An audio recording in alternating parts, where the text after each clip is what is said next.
I like sort of what it says about life and just kind of following your dreams. And no matter how much you follow your dreams, and there's another movie I think would make an excellent double feature with Inside Llewyn Davis. It's also on my list is Frances Ha, which I think kind of shows the life of a starving artist today in New York versus the life of a starving artist in the 60s in New York. In one of them, in Frances Ha, she is ridiculously in love with what she does, but she's not as good as other people at it. Right. In Coen Brothers, he's so good at what he does, but he's not in love with it anymore. And I just think that the two films juxtaposed against each other are really interesting, and sort of how each character deals with it. In Inside Llewyn Davis, he's just kind of miserable, going through a fog, just getting to the next moment in his life. In Frances Ha, things are miserable. She's not getting paid. She's not making money, but she's living every moment to its fullest. And I just think it's interesting to show the way these two artists sort of navigate the woes in their lives. So watch those, if you can, watch those two together. I think it would be really interesting, especially if you're a creative, if you're an artist in some way. Both of those films will really resonate with you. And as a freelancer and as somebody who's been working hard to pay the bills for 10 years now in this business, both of those films really resonated with me. All right, well, now we get to celebrate a movie that most of you listening to this have not seen yet and might not get to see for a couple of weeks. And I hate when critics do that. It strikes me as a little bit arrogant of, oh, we've seen this film. But at the very least, just put it on your radar. It's called Her, and it's by Spike Jonze. And for people who might not know right off the bat what Spike Jonze has done before, he did Being John Malkovich. He did the Where the Wild Things Are. He did the film called Adaptation with Nicolas Cage. He makes these surreal sort of think pieces. And to me, with Her, he's come up with his most emotional film to date, and it's on Eric's top 10 also. I think it's a little bit higher on mine, and it's one I really want to revisit to find out where it's going to fall exactly on my top 10, but I think it's going to be near the top, primarily because of this performance by Joaquin Phoenix.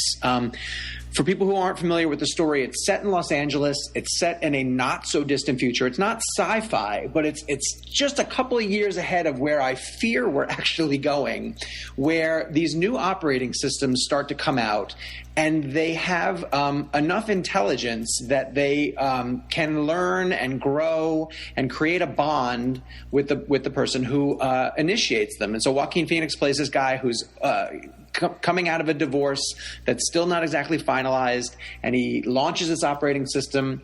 Her name is Samantha. She's voiced by Scarlett Johansson, and he just lets her into his life, basically.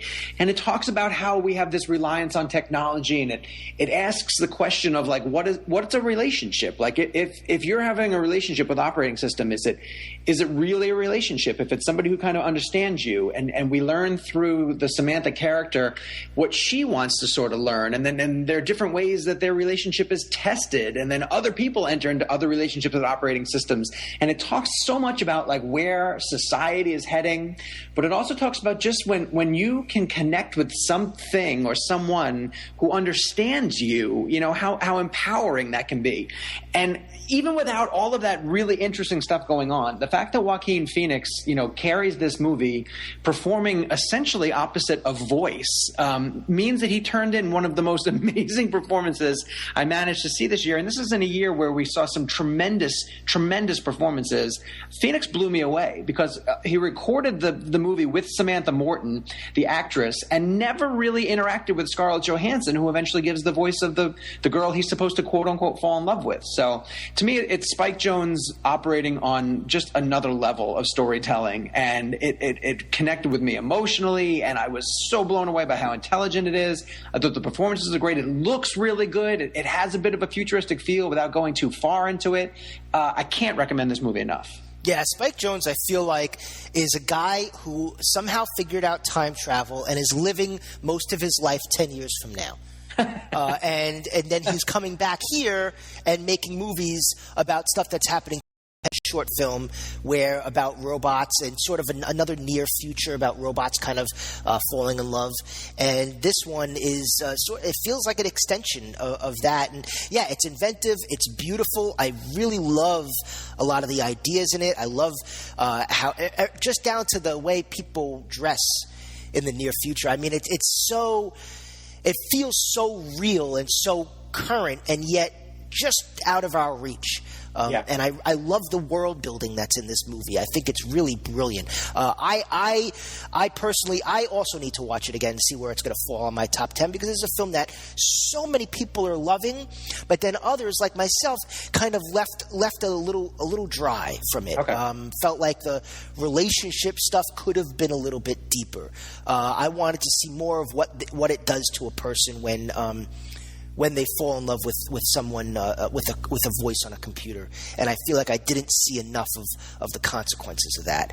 Okay. But I really did enjoy it, and I think it does say a lot about relationships, and I love the overall message that you know what, no matter how technology evolves, no matter how great they can make it, to where you could almost have an actual meaningful relationship with a voice in a computer, we're always going to need other humans. We're always going to need that human touch, right?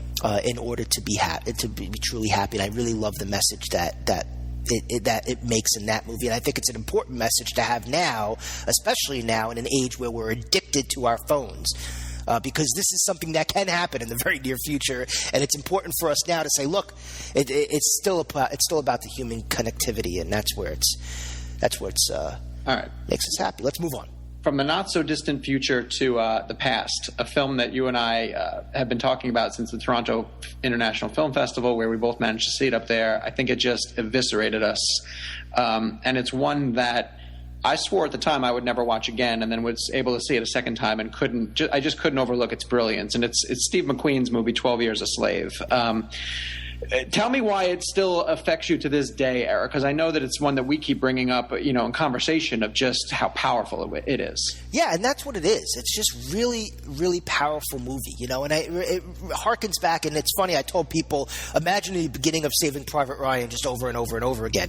Not as brutally violent as that, but in terms of scenes where you're just left breathless, and you can't even comprehend that what you just watched on screen. Not only what you just watched, but also that it actually happened in our past. And that's sort of the feeling that I got watching the entirety of 12 Years a Slave. I mean, not only are the performances just overwhelmingly great, specifically Lupita Nyong'o, who's getting a lot of attention. I'm happy that she is. I spoke to her in Toronto, and she's such a lovely girl, but the performance that she delivers, most of it being internal in this movie, is just phenomenal. And yeah, it's just one of those films that kind of knocks you off your feet a little bit.